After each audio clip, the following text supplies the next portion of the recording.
ai jiri bam si anirak chale amuna helicopter chali amuna I makha da chali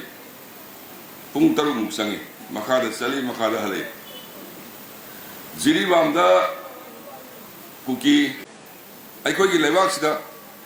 shanti hai ba posi supam pam do mi khara di le na khali ai nuksi sanana ai koi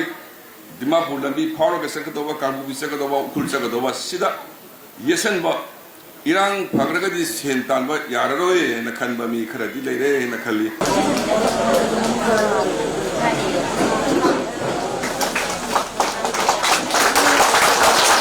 foundation D की president की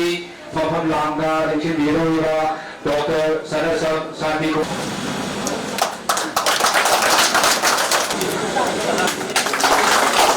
देवेंद्र जी से वयांशु कुमार माइरन चिंतान गोगा माइरन जादुमणि निथौजम बोयाव हाइबा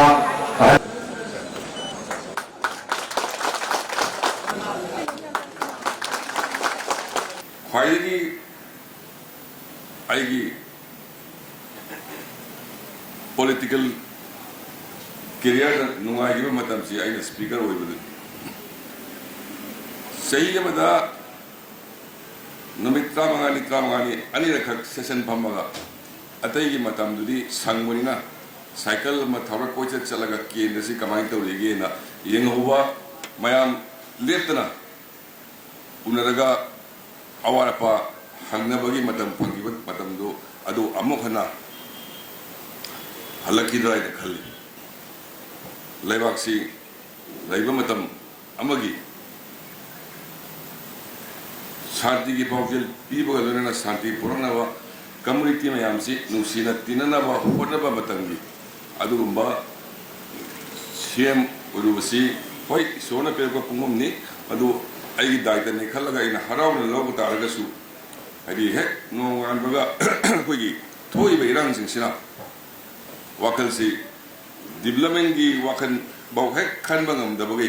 कमाई तौना issue से लोइसनतगे न खनबदा अजिसु अवाबा थबगमनी अदु वारे चेनबसु या पोंते ममांगा आई Jiri balm से अनिरक चले अमुना हेलीकॉप्टर चली अमुना मखा चली पुंग तरु मुक संगी मखा चली मखा हले जिरी बाम दा कुकी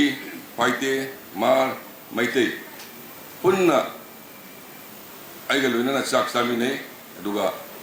खनरंबा नुसिनरदबा सिंगु मागी मेयमदा लोइना हंजलगा नुसिनना लेहौई आइना हलकपगा नोआलकपदा ट्रोंग लौबिदा बोम पोखाइदना अंगांग अनिसी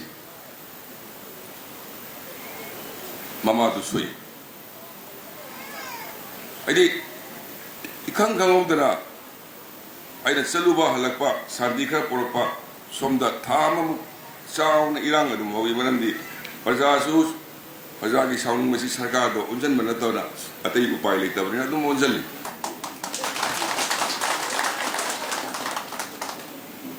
अदगे अमु येसी कांगबु लालगा आई सेनापति चली हले उकुल चपगी लंबीदा कुकी की खुल्लमले थवाई कुकी ना अदे अमुक हाइगलगा उकुल की तोगानबा खुनसिंगदा तांखुल की सिनाउसिंगा वरी सानरकांदा महादेवदगिना लितानबाव इरांग थोकिबा लितानबावसी सिक्योरिटी फजना थंबियो हाय आइना हाइंग वानदगी फजना थमगेना सिक्योरिटी फजना थम्मे सन्नबा यादबदु सन्ना हल्ले द सेम डे लितानदगी किलोमीटर मंगा हाइगलगा मु एम्बुस तरोतना मिसम मनी मुसी अदुना आइना थमजनिंगसी